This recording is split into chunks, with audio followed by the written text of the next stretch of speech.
2023 mostra o tamanho de JBJ Genetics JBJ Ranch, mas já foi pequeno um dia. E quando começou com estes animais a paixão pelo cavalo.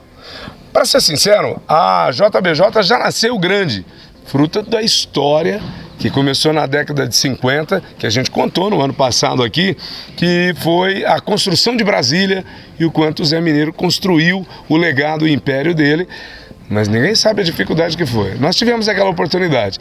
Depois, os anos passaram, a história cresceu, ganhou uma proporção extraordinária e o cavalo surgiu na vida do Fabrício, que é a terceira geração. Como é que foi? Começou realmente pela paixão pelas mulas? Aguinaldo, primeiro um prazer te receber aqui mais uma vez na nossa propriedade. A gente está aqui hoje na Fazenda Floresta, onde a gente tem o nosso confinamento, onde tudo vai acontecer, onde a gente tem o aras, o rancho, a criação dos cavalos. E é isso aí. Então, a paixão pelo cavalo, eu digo muito que isso, eu acho que está no sangue, né? Isso começou com o meu avô. O meu avô, desde novo, desde menino, ele era tropeiro, né? Não acredito. A gente conta que ele, desde jovem, ele já montava, ele começou a vida tocando gado na estrada. Ele era um marchante, a gente fala. Então ele comprava o gado, ele juntava o gado e revendia. Saía vendendo. E ele revendia o gado. Naquela época, ele comprava o gado no estado de Goiás e levava esse gado para o estado de São Paulo, para a cidade de Barretos. E quanto tempo ele levava para fazer essa trajetória? E essa trajetória, Aguinaldo, logicamente eles iam montado. Naquela época as estradas eram precárias, estrada de chão. Então eles levavam quase um mês, tocando o gado, do estado de Goiás para Barretos, estado de São Paulo, onde esse gado seria abatido nas grandes indústrias. E tudo isso de certo no lombo de uma mula boa, um burro bom, né? Foi daí que veio a paixão. Exatamente. E aí foi aonde veio a paixão, do meu avô. Logicamente ele montava, ele sempre gostou e apreciou, os bons animais. E naquela época o animal que realmente trabalhava, que era do serviço, era o muar, a mula, o burro. Então vem daí. Talvez, muita gente me pergunta da onde vem a paixão pelo cavalo, pelos animais. Talvez isso está no sangue, talvez é um pouco de genética passada do avô para o neto. Aí ele começou a trazer essas boiadas, levá-las, melhor dizendo, para Barretos, pegou paixão pelos animais. Muitos anos depois se tornou um pecuarista, um fazendeiro, um criador da própria boiada e nunca largou de montar uma boa mula. Exatamente. Então ele, de tropeiro, ele deixou de tocar a boiada, ele cresceu na vida, comprou as suas fazendas, depois vieram as indústrias, mas a paixão de infância, de juventude... Ele montou até quantos anos? Ele montou, acredito, eu não sei ao certo até que idade, mas eu imagino que até depois dos 30, 40 anos de idade ele continuava montando e hoje... Você tem memória dele montando agora ou não? Eu tenho memória. Esse ano ele faz 90 anos de idade, então a gente vai comemorar 90 anos de vida e ele continua montando nas mulas preferidas na fazenda. Bom, tem gente que é zeloso com isso, tem um ciúme danado das mulas e... a gente percebe que há um capricho, desde todas as fazendas. Aliás, a sua história, que é a terceira geração, se confunde um pouco com isso. Reza a lenda que você vendo as fazendas só com mulas, resolveu comprar uns cavalos, assistindo pela televisão, via lá uns cavalos de cara branca. Foi daí que você começou a comprar um macho, uma fêmea, para colocar em cada fazenda. Eram 10 fazendas e você queria colocar um bicho diferente das mulas. O que tocou seu coração naquela ocasião? Porque até então você não tinha ainda a paixão como criador. Você só queria um bicho exótico na fazenda. Exatamente, Aguinaldo. Então, eu também sempre tive na fazenda, trabalhando na lida. E eu sempre montei nas mulas, nos muares. E eu acho que isso é um processo natural. Eu acho que esses animais mais modernos, o quarto de milha, esses animais que vêm com essas linhagens de trabalho, foi onde eu, sendo uma nova geração, também quis trazer uma nova geração de animais para a criação. e vem de encontro com o cavalo de rédeas, o cavalo de trabalho em geral. Conheci os animais, os cara brancas, olho azul, onde eu me apaixonei realmente por esses animais tão bonitos, exóticos, e criou-se a vontade de começar a nossa criação. E hoje a gente está no nosso 3º ano de criação e já promovendo esse 2º leilão. Tá no teu DNA, coisa que você herdou do seu avô, a coisa que a sua memória afetiva guardava, que é seu avô montando, a família inteira envolvida, e você então trouxe para cá e transformou isso na JBJ Ranch, que a gente vai falar ao longo desses dias aqui. Mas para não pular a etapa, o seu pai gostava também ou a indústria consumiu ele de forma que não tinha tempo? Não, meu pai também é um apaixonado. Eu digo que até ele gosta mais do que eu. Então talvez foi um gosto, uma paixão que foi passada do meu avô para ele e talvez dele para o filho que sou eu. E ele é apaixonado nos muares, essas mulas que a gente vê ao fundo são todas dele, criação dele, e monta até hoje. Então o prazer que ele tem, né, quando ele tem um tempo realmente, né, é vir para a fazenda, selar uma mula, uma boa mula, e sair andando na fazenda, olhando o gado, participando da lida. Então ele realmente é um apaixonado e continua montando e aproveitando. Uma semente às vezes fica ali, sem germinar durante muito tempo, que foi o que o coração desse moço tinha, a semente, a paixão pelo cavalo. Mas aí há alguns anos, antes de começar a comprar cavalos, que a sua criação tem 3 anos, você já acompanhava o universo do quarto de milha? Porque a sua velocidade de compreensão sobre as linhagens, os cruzamentos é muito grande. Não dá a impressão que isso aconteceu de 2 anos para cá? Não, Aguinaldo, eu não acompanhava, eu sempre gostei muito de montar. Tinha 2 cavalos comuns, até não eram puros, não tinham documento, mas sempre gostei muito. E aí a vontade, o encantamento pela raça veio aos poucos. A gente começou a acompanhar, começou a estudar, né, mais sobre as linhagens, e hoje a gente transformou realmente esse sonho de ter um cavalo em um grande negócio. E aí, com esse tanto de fazenda, esse manejo gigantesco, que se tornou esse monstro extraordinário na produção de pecuária, como é que foi ter esse tanto de mulas? Quantas mulas tem? Quantas fazendas são? Em quais estados estão? Porque essa daqui é só da sua fazenda aqui, são os animais desta fazenda. Correto. Mas acho que somadas todas deve ter um número grande de mulas. Aguinaldo, realmente os números são impressionantes, né? Hoje a JBJ ela tem 10 fazendas, são 10 unidades de produção, e essas unidades estão espalhadas em 4 estados do país. Então estamos em Goiás, estamos no Tocantins, Mato Grosso e no estado de São Paulo. E como o rebanho é muito grande, a extensão territorial das unidades também é muito grande, a gente precisa de um número grande de animais de trabalho, né? Então, alguns números que impressionam, mas ao todo, hoje nós temos 1.100 mulas, né? No trabalho, no serviço. 1.100 mulas no total, no qual elas estão aí a serviço, né? Então a gente tem a turma, né, os campeiros, os vaqueiros que estão aí montando na lida no dia a dia, e a gente precisa realmente do trabalho delas para tocar, né, o manejo das fazendas. Aí, ao longo desses anos inteiros, sendo influenciado pelo pai, sendo influenciado pelo avô, vem a história do quarto de milha.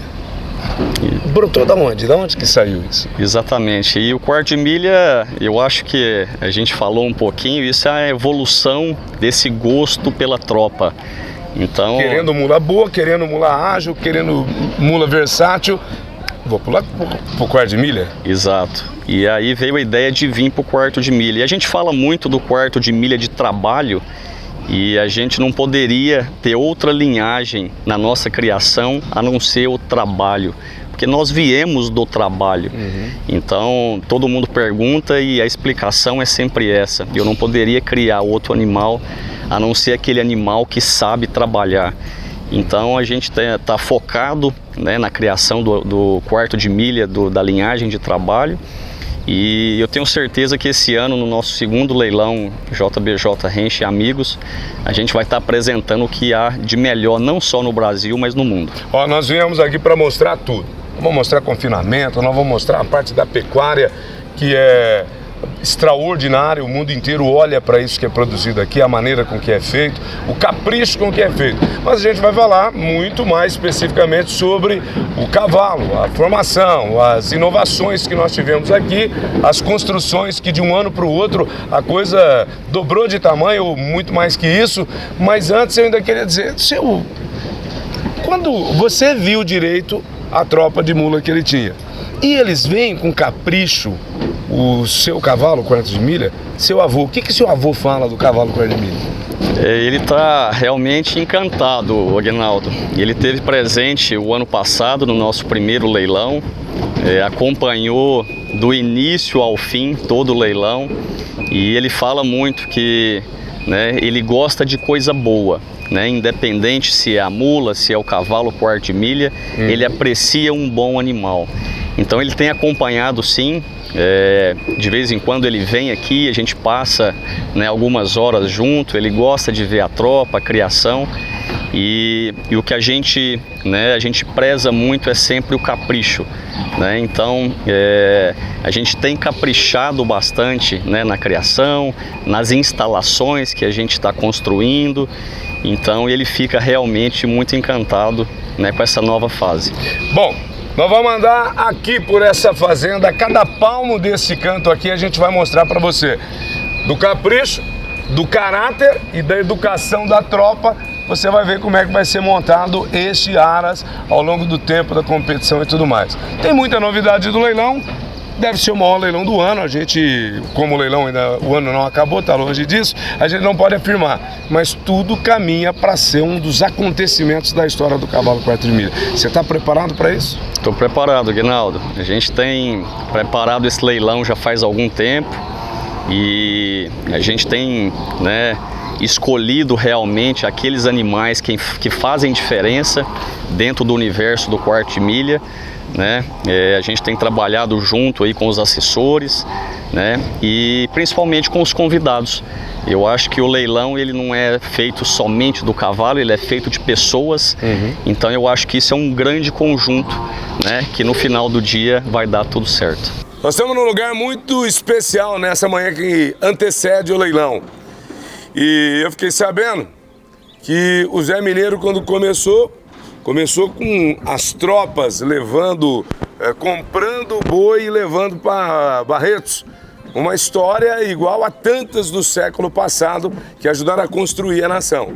Depois veio aquela história que a gente já contou lá no leilão do ano passado, que é a história da construção de Brasília e como se construiu e deu início o alicerce do grande império que foi os frigoríficos do Zé Mineiro. Bom, hoje aqui nós estamos contando, viemos de novo, no segundo ano consecutivo. Agora vamos falar para o Júnior. Júnior, você se lembra alguma coisa, tem alguma memória do seu pai, daquele tempo, das memórias que ele te conta, dos tempos difíceis? Porque todo mundo vê gigantesco o império, mas não sabe da dificuldade que foi, né? Bom dia, Aguinaldo. Bom dia a todos que aqui nos assistem. Então, é uma história interessante. Bom porque tem uma história para contar, né? Tudo na vida é bom, a gente tem uma história para contar. Então, assim, ó, o meu avô, o pai do meu pai... O pai do seu pai. O nome dele é Lídio José Batista. Seu Lídio. O meu avô, ele é tropeiro. Sempre gostou demais de burro, de tropa, de muares. Mansador de burro, lá em Minas Gerais, quando eles moravam em Minas. Ele ia longe comprar uma mula. Quando ficava sabendo que tinha uma mula para vender, ele andava distância para comprar uma mula boa. Toda a vida gostou de mercadoria de primeiríssima. Tanto ele comprava, quanto amansava, quanto domava, né? E ali ele fazia um negócio, ele vendia, né? Fazia uma catira. Uma catira. Então isso é genético, isso vem de tradição, né, da família. Depois o meu pai deu sequência também, gosta muito. E o meu tio Juvensor, que era sócio do meu pai, também puxando, né, essa tradição do meu avô, também era fanático, era o amante do burro, do muares, né? E eles vieram para Goiás, Aguinaldo. Quando chegou em Goiás, naquela época, em 53, não tinha caminhão, não tinha transporte. E eles como é que ele transportava o gado? Era na comitiva. Então, eles compravam as tropas, formavam a comitiva, elegia um capataz de confiança, né, para levar o gado pro abate. Comprava muito gado aqui em Anicuns, aqui em Nazário, aqui nessa região que nós estamos hoje, né? São Luís dos Montes Belo aqui, né, Iporá, e levava aqui para Anápolis, para a charqueada, tinha uma charqueada que abatia aqui. E eles foram, naquela época, em 53, os maiores distribuidores de carne aqui dessa região. Naquela época batia o gado e fazia charqueava, né? Era o boi carreiro, aqueles boião antigo, um boi de 8 anos, né? E fazia o charque, e o charque ia pro norte, aqui para Belém, Brasília, fornecendo aqui a estrada aqui, o norte, até chegar a Belém, né, até chegar no Nordeste. E ele foi um dos grandes comerciantes de carne. Mas que volume era esse? Não, ele abatia, era 10 cabeças por Que já era muita Não, coisa. era muita coisa. Né? Um boi carreiro daquele com 30 arroba, imagina o tanto de carne que dava, né? E aí ele fornecia carne aqui nessa região, montou um açougue, acabou sendo o maior distribuidor de carne aqui dessa região, comerciante de carne. E aí em 57 veio Juscelino Kubitschek com uma proposta de transferir a capital federal do Rio de Janeiro para o Planalto Central, que era Brasília. Ele ficou sabendo disso, pegou um jipinho aqui e foi até lá escutar o discurso do presidente. O presidente, no discurso, convidou todos que viessem para Brasília ajudar a construir, né, a capital federal. O papai pensou, falou, eu vou ser o pioneiro de vir para Brasília fornecer carne para as companhias construtoras, que vai trazer com certeza as cozinhas industriais, e eu vou chegar junto com eles para poder fornecer a carne. E ele começou a soltar essas, aqui a tropa, ó, de boa aqui, a boiada saía daqui por terra e ia bater em Brasília, lá no Núcleo Bandeirante. Que distância hoje, que dá isso? Ó, então, daqui lá hoje dá 200 quilômetros. Quanto tempo? Levava muito tempo. Levava uma boiada daquela, fazia, naquela época, fazia 4 léguas por dia, né, porque andava devagarzinho, né. Imagina, 6 vezes 4, 20 quilômetros por dia, era para andar 200 quilômetros, 12 dias, 15 dias, né, de marcha, né. Então, ele foi o desafio, água, pastagem, né, pouso, né. Então era uma tropa indo, né, uma comitiva indo e a outra voltando para buscar a outra.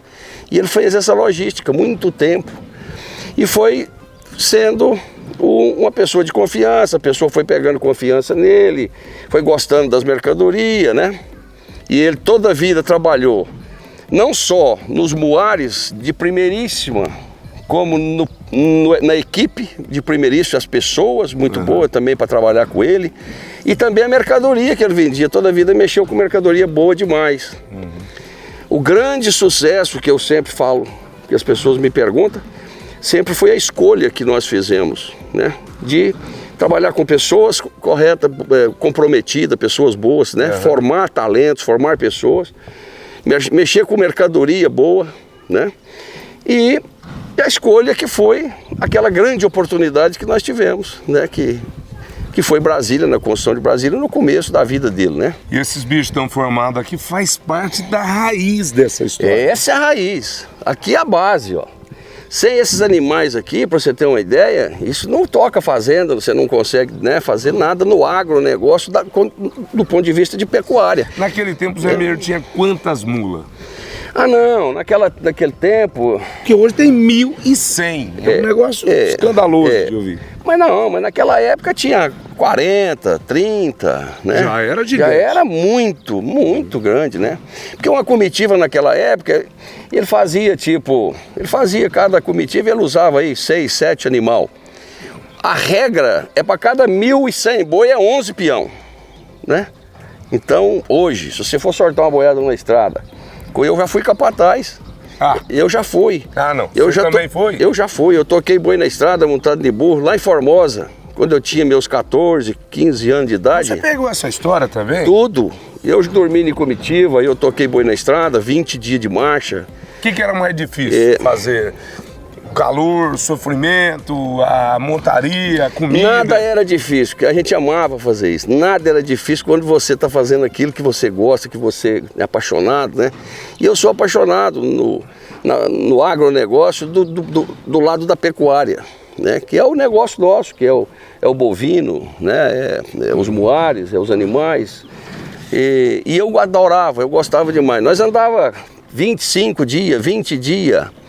Aquilo para nós era pertinho, era coisa como se fosse andar de carro, né? Mesmo que a tecnologia tenha chegado, as carretas chegaram, as inovações chegaram, vocês não abrem mão das mulas nas fazendas. Não. E outra, eu é que aparto a tropa toda, é eu que faço isso aqui, não tem ninguém que faz aqui não, é eu que faço. Meu pai lá atrás, uns 20 anos atrás, ele ficou sabendo que em Jaborandi, no estado de São Paulo, tinha um senhor que se chama hoje Jorge Pascon. Ele foi lá ver ele sempre negociou com o tropa e foi lá ver se comprava uma tropa do Jorge. Sabendo que o Jorge tinha os trem-bão. Isso. E foi lá, apartou a tropa, veio, faz 20 anos que nós negocia com eles. Essa tropa todinha é lá da família Pascon, lá de Jaborandi. E hoje você bate o oi, valeu a prova. A prova. Mas hoje, quem toca, além do Jorge Pascon pai, tem o Jorge Pascon filho, né? E tem o Rildo, que é o filho dele. Então eles, aí tem os meninos dele, o Jorge tem um menino que se chama Nicolas. É uma pessoa maravilhosa. Está aprendendo também para ir na tradição, né, da família. É um menininho lindo. Eles estão por aí, já. Eles estão por aqui. Nós vamos falar com ele. Antes de falar com ele, deixa eu falar. Mas eu queria só ressaltar que nós fomos pedindo eles, para você ver como é que é as coisas. Eles trabalhavam com todo tipo de tropa. E nós fomos trabalhar com eles e falamos para eles se eles podiam atender nós do jeito que nós precisávamos. E que jeito que era? Era apartada tropa ruana selecionada, só tropa de primeiríssimo.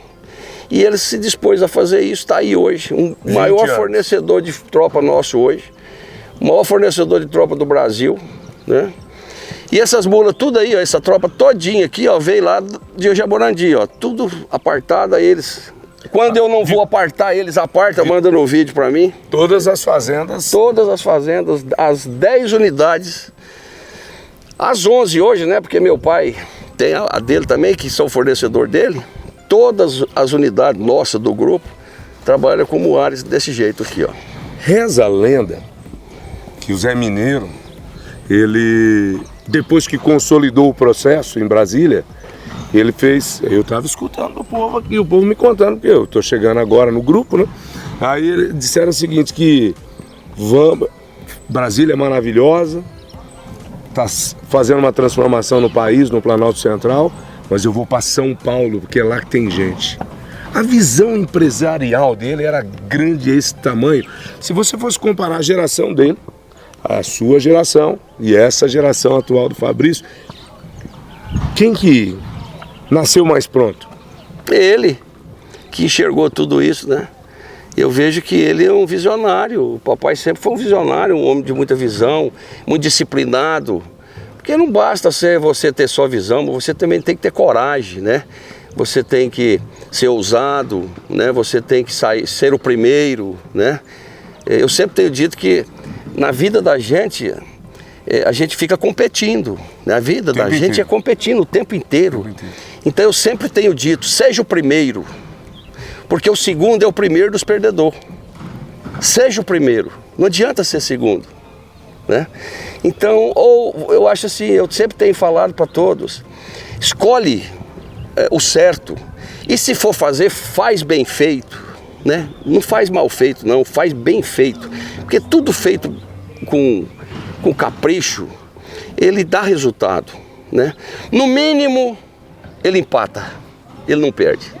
No mais ruim que puder, você estando fazendo as coisas bem feitas, no mínimo você empata, você não consegue perder. Seu pai vai fazendo 90 anos 90 este anos. ano. É uma coisa para ser celebrada. Isso. Um dos mais importantes homens da indústria da carne do mundo, não é no Brasil.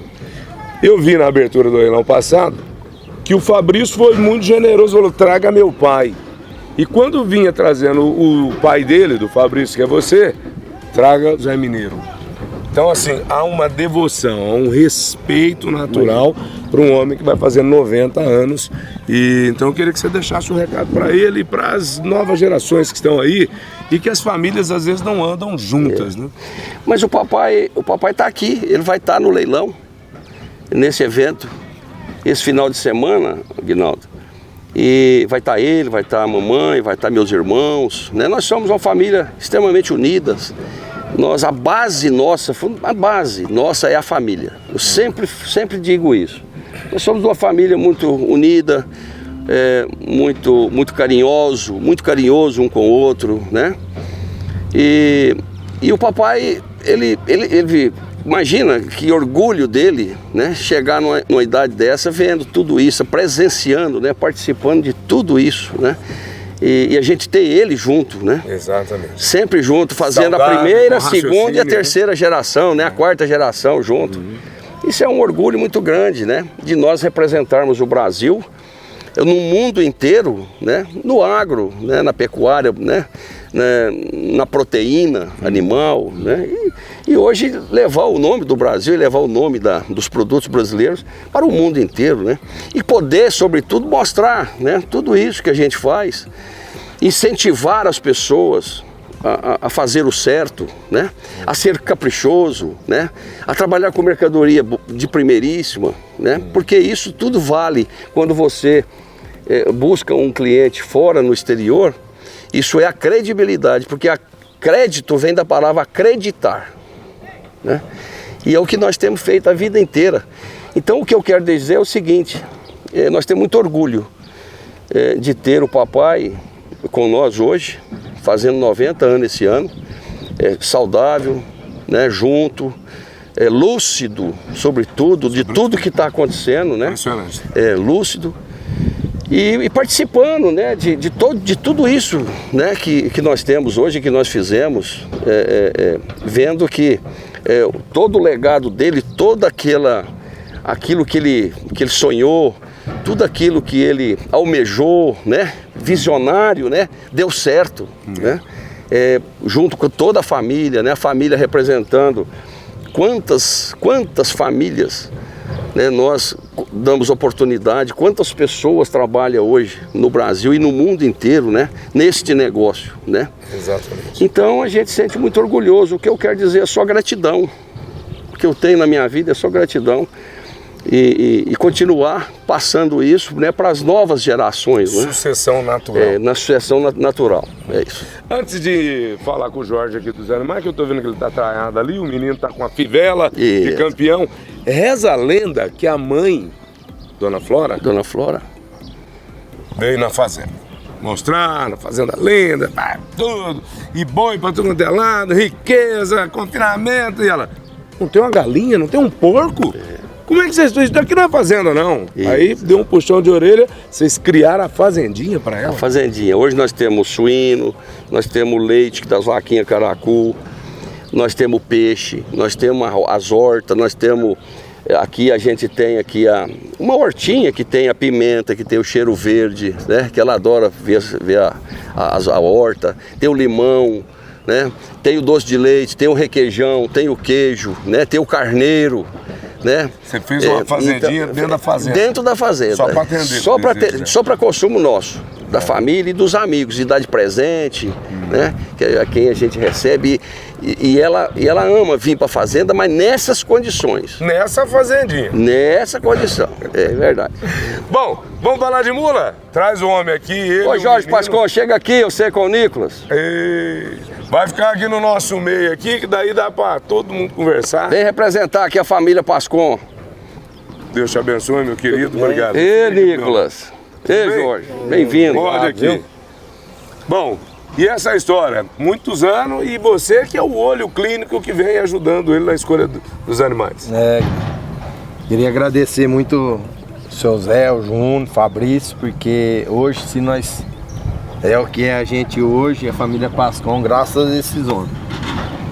Que deu oportunidade pra gente e falou assim, ó, vamos pular junto, vamos fazer, eu quero uma tropa desse jeito. E quero só assim, nesse padrão, vocês dão conta de fazer? Falei, dá, vamos fazer. E nós estamos juntos até hoje. Eu acho que agora não vem mais, já balizou, né? Mas no começo vinha e mandava de volta. Aqui é o seguinte, como a gente vive do burro, a nossa família vive da tropa. Burro e mula. Eu, meu irmão, meu pai, vive da tropa. Então a gente tem que ser muito direito, um povo muito direito. Então se viesse alguma mula, ou pode vir hoje mesmo. Vir, der algum probleminha, vem o caminhão, troca, leva lá, traz outra no lugar. Isso. Entendeu? E você está, além de vivendo econômica e estruturalmente da criação de muares, os bichinhos já vêm ganhando a fibra. Que fivela é essa? De Porá. Como é que é o seu nome? Nicolas. Nicolas. Você já ganhou, Nicolas? Já. Eu vi um vídeo seu competindo ali, você compete no meio de adulto. Desde cedinho na lida? Desde cedinho. É cavaleiro, viu? É. Cavaleiro. Quantos anos você tá, Nicolas? Tô com 12. Aí, cavaleiro, ganha prova, doma burro com o pai dele junto. Desde novinho, desde pequenininho, o pai dele ele tá vindo na tradição da família Pascon, ó. Né? Você vê que o que é um grupo grande, forte, com uma raiz excepcional, gera 700 empregos diretos. E eu acredito que, como a frota não é própria, como não tem grão sendo plantado aqui, tudo é terceirizado, é quase 5 mil empregos indiretos aí. Isso. E ainda trabalhando com famílias há mais de 20 anos, contando novas histórias através do Nicolas aqui. Tá todo mundo de parabéns, né? Obrigado. Muito obrigado. Obrigado. Obrigado da homenagem. Que bom. Meu pai. Merece, viu, Jorge? Merece. Muito Vocês obrigado. merecem. Seu pai, em seu nome eu quero cumprimentar seu pai, sua mãe, a Dona Maria, né, o Rildo, pelo trabalho que vocês fazem. E é um trabalho que hoje você representa, né, como o líder em muares no Brasil, né? E você tem a nós como referência, né? Isso é mais importante, Guinaldo, é as pessoas ter referência. Eu falo sempre, a pessoa sem referência, ela fica uma pessoa vago, né? Sem uma apresentação, né? Então eles têm nós aqui como uma referência. Todo mundo chega aqui, eu faço questão de falar no nome deles, né? É isso. Mas eu acho que é isso, é fazer bem feito. Isso. Né? Nós sempre brincamos, assim, é o Jorginho antes de conhecer o Júnior e o Jorginho depois do Júnior. Que bom, né? Isso são pessoas que transformam a própria vida, mas sobretudo a vida das outras pessoas. Isso.